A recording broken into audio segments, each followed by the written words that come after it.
My dear students, welcome to social science class.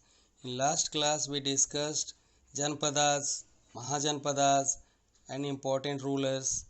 In this class we will discuss the further topics.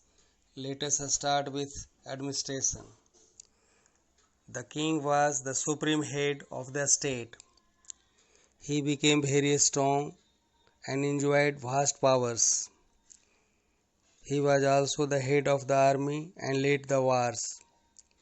He was regarded as God among his people. There were many officials to assist him in discharging his duties. The officials were called Mahamatras. They performed the functions of the ministers. The other important officials were Senanaik, Sangritri, Purohita, and Gramini. Ayuktas performed the similar functions at the state level. The selection of officials was made by the council in the republics.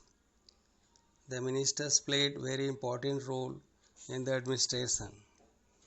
The king had a powerful and disciplined army comprising of infantry, cavalry, war elephants and chariots.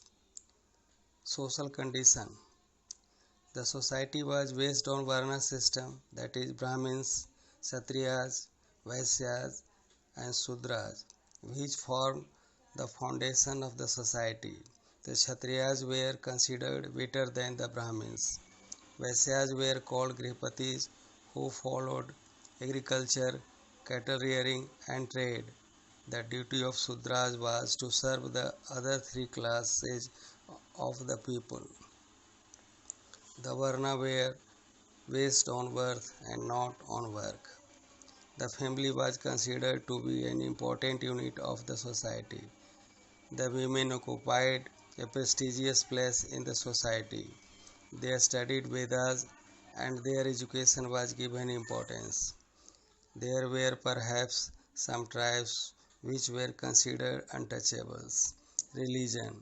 The rigidity of Varna system and the strict rituals made the people drift away from Brahmanism and Hinduism. Buddhism and Jainism became popular during this time as they discarded any type of casteism and rituals. Economic condition. The use of iron brought a radical change in the life of the people of Magda. The main occupations of the people were cattle rearing and agriculture. The tiller was considered to be the owner of the land that he cultivated. The land revenue was charged from 1/12 to 1/6 of the total produce of the year, known as bhaga. Their main crops were wheat, cotton, rice, and sugarcane. They usually produced 3 crops in a year. There were many other professions like jewelry making, weaving, carpentry, pottery, etc. The trade and crafts were also well developed. People of different vocations had their own organizations which were called as guilds. Each guild had its own head known as Sreni. The traders had to pay taxes to the king. There was a well-regulated money system. Introduction of coins helped in the growth of trade. The coins were made of copper and silver. The coins were known as punch-mark coins. They were punched with the symbols of sun, moon, trees, mountains, etc. Magda had a well-developed external and internal trade.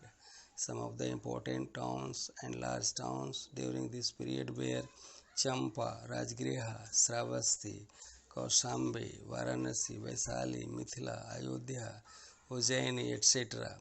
Some of the famous ports were Tamraprabhu, Soprek, Bhrigokucha, and Patal.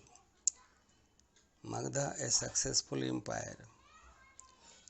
There were a number of reasons for the success of Magda, like advantageous geographical position, as Ganga and its tributaries provided a cheap means of transportation.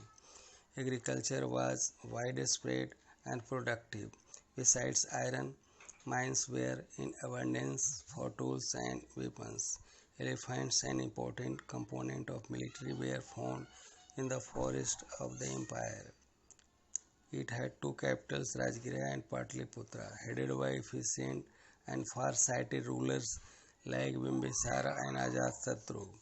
An efficient military and civil administration, efficient money system, harmonious social structure, and well-constructed bridges and roads made Magdha first amongst the 16 Mahajanpadas of that period.